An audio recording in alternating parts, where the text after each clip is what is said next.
What's up everyone and welcome back to the MMA Zone. Today, let's get started with Merab Dvalishvili sends a warning to Sean O'Malley. After previously suggesting a November rematch with Sean O'Malley, Merab Dvalishvili has now sent the former champion a warning, letting him know that if the two wind up sharing the octagon again, he will get the finish this time around. And before we continue, make sure to leave a like on the video to help support the channel.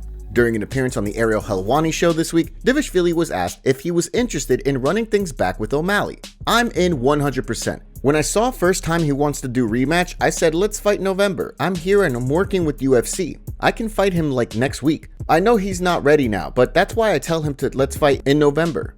We know we already fought and I know his game, his power, everything, and no problem. I can fight him back, and now I will not kiss him, and I will finish him, and I will not take care of him. I go easy on him first time, so now this time I will destroy him. Of course, there's also been plenty of talk regarding a fight between Dvalishvili and Umar Nurmagomedov falling through, and Nurmagomedov facing off with Song Yadong in December. As Dvalishvili explained, if the UFC offers him a fight with Umar Nurmagomedov, he's willing to accept so long as the fight is after February. I have no problem. Whoever UFC will offer me, I will fight. I never choose my opponent, and I'm going to continue saying, I never have an option like this to say I'm going to fight him or him.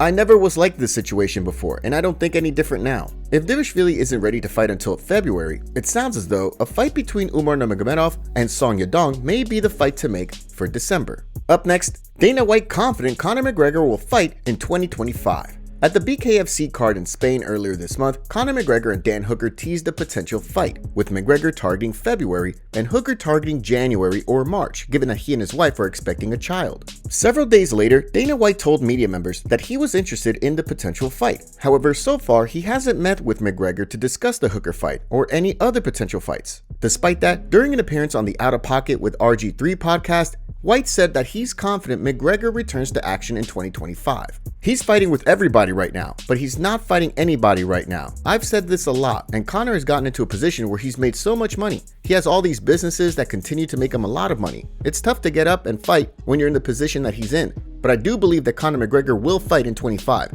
There's no fight made or a date set or any of that. If you watch what I was saying at 24, I was saying I don't think he's going to fight in 24. I do believe he will fight in 25. With no shortage of potential opponents for McGregor, there's no telling who he might face when he returns to action. In addition to a potential fight with Dan Hooker, McGregor also has a potential fight with Michael Chandler lined up, as well as a trilogy fight with Nate Diaz. As White has said in the past, when there's any news to share regarding McGregor's return, he'll be the one to break it. Now let's take a look at Khamzat Chimaev breaks silence on illness. Back in June, Khamzat Chimaev was expected to face off with Robert Whittaker in the UFC's inaugural event in Saudi Arabia. Leading up to the event, however, a report emerged indicating that Chimaev had been forced out of the fight after becoming violently ill and being hospitalized. Following his withdrawal, there was plenty of speculation throughout the MMA community regarding whether or not Chimaev was going to retire, given that this wasn't the first time he was hospitalized with an illness. Now, ahead of his middleweight title eliminator with the Reaper this weekend,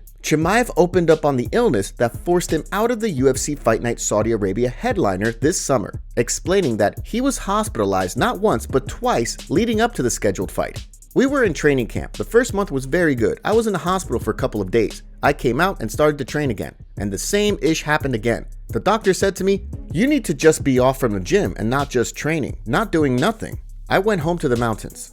Now, with his health in a better place, the three-time Swedish national wrestling champion could wind up punching his ticket to a title fight with a win over Robert Whittaker this weekend. Kamaru Usman breaks silence on Belal Muhammad interview. Earlier this month, Belal Muhammad made an appearance on Kamaru Usman and Henry Cejudo's Pound for Pound podcast, where things reportedly got ugly. While speaking with Submission Radio, Muhammad said that he hit the former welterweight champion with facts and nearly brought him to tears. Despite that, no footage of the guest appearance has surfaced yet. During the latest episode of the Pound for Pound podcast, Kamaru Usman shared his side of the story. Typical Belal fashion.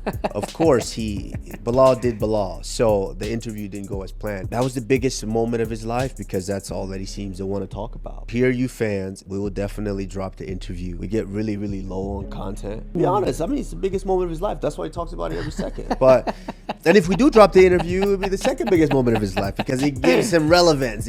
As Usman went on to explain, if Muhammad is able to get through his first title defense against Shavkat Rakhmonov in December, and he and Cejudo wind up running low on content, he may wind up deciding to release the footage. In addition, while Usman is working towards a return to action, so far there's been no word yet as to when he'll compete again or who he'll fight. According to Ian Gary, the former champ turned down a bout on the UFC Fight Night Tampa card. However, it's unclear whether he simply wasn't ready to return to action or whether he isn't interested in a fight with Gary. UFC updates. Leading up to this weekend's UFC 308 card in Abu Dhabi, Rinat Fakhretdinov has been booked for a short notice fight with Carlos Leal after Nursultan Roziboev was forced out of his scheduled fight with Fakhretdinov. Leal now joins the UFC on a 2-fight win streak that most recently saw him pick up a win under the LFA banner this past summer. In addition, Said Nurmagomedov needs a new opponent for this weekend after Daniel Santos was forced out of the fight on short notice. While nothing has been finalized yet, Charles Johnson has thrown his name into the hat following a victory over Sumerdarji last weekend.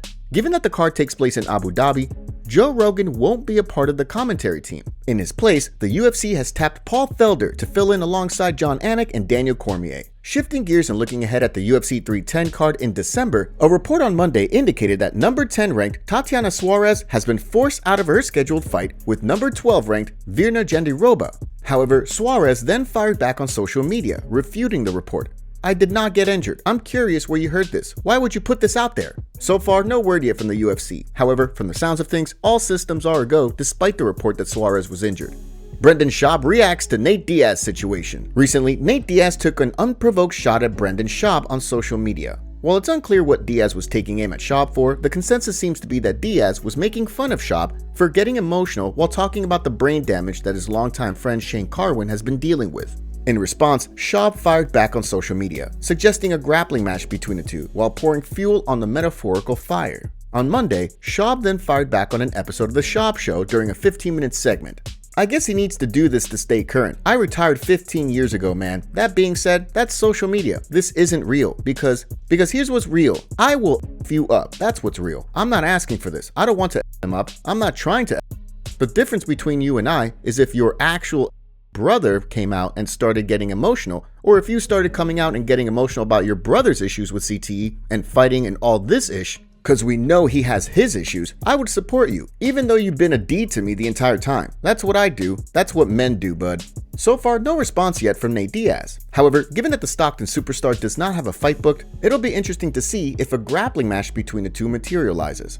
Francis Ngannou responds to John Jones. Over the weekend, Francis Ngannou made his triumphant return to MMA as he picked up a dominant first-round win over Henan Fajeda in Saudi Arabia. After the fight, rather than calling out John Jones as some fans expected, Ngannou spoke about how the fight was dedicated to his son Kobe. Then, Jones kept things respectful on social media, giving the Predator his props for the well-rounded display while congratulating the lineal heavyweight champion on the win. On Monday's episode of the Ariel Helwani show, Ngannou responded to Jones. "Yeah, well, whatever he means, I think he's class. He said in a very nice way, you know? So I see him too, and I will be watching him on November 16th. While a fight between Jones and Ngannou is all but guaranteed to go down as one of the biggest what-ifs in MMA history, there's still a chance that if Jones defeats Stipe Miocic at UFC 309, he decides to stick around for a title unification bout with Tom Aspinall. Although Jones has insisted that the UFC 309 headliner will likely be his last, Dana White said over the summer that he would be shocked if Jones doesn't forego retirement for a title unification bout. The MMA community reacts to Khamzat's new training footage ahead of UFC 308. In the footage, Khamzat shows off his striking and is looking sharp.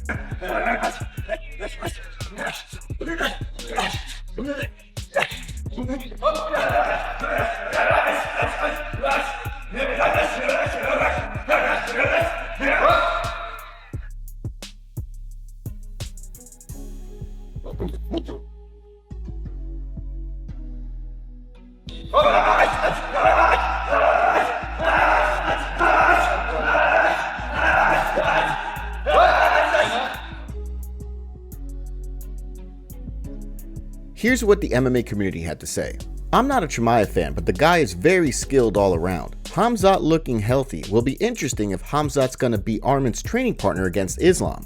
Khamzat's training with Arman is bound to elevate his game. Khamzat looking sharp. It's gonna be a long night for Bobby Knuckles. Man, he's looking so hungry at time. Not sure if Robert can beat this version of Khamzat. All those juices on the mat. For sure they getting staff. Besides Burns and Usman, this will be his first real test. He has one of the best side profile, looks massive. Hey, how was the training with Arman Tsarukyan? Was good. We did some, he showed some techniques for me, some stuff now. I showed him as well. So he's a great guy, good guy, and he's a great fighter.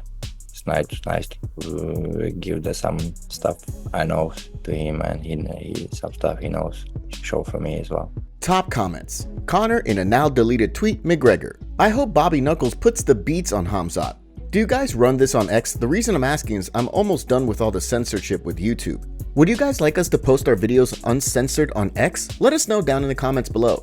Not to take anything away from Ilya knocking out Volk, but there's a big difference between Max and Volk leading up to this fight. Volk was coming way too soon and after getting brutally knocked out by Islam, so I felt like Volk was a bit compromised. But Max, he is full of confidence right now, has had highlight reel after highlight reel, and is coming from a massive knockout at UFC 300. It's going to be a challenging fight for these two, I believe, and I know there's a good chance this can be the first time Max gets dropped. But I also think one small mistake Ilya makes, Max can capitalize on. I just hope Max can pull this off.